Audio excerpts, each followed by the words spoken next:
আসসালামু আলাইকুম। আজকে ইনকিউবেটরে আরও কিছু ডিম দিয়ে দেবো বাচ্চা ফোটার জন্য।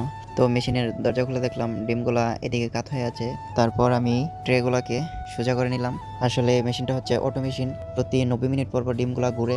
ঘুরে বলতে একবার এদিকে কাত হয় আরেকবার ওদিকে কাত হয়। তারপর আমি খালি ট্রেগুলাকে বের করে নিলাম, যেগুলাতে আজকে ডিম বসাবো। এখানে খালি ট্রে হচ্ছে 6টা। প্রতিটা ট্রেতে 100 করে ডিম ধরে। তো আজকে আমি তৃতীয়বারের মতন ডিম দেবো মেশিনের ভেতরে।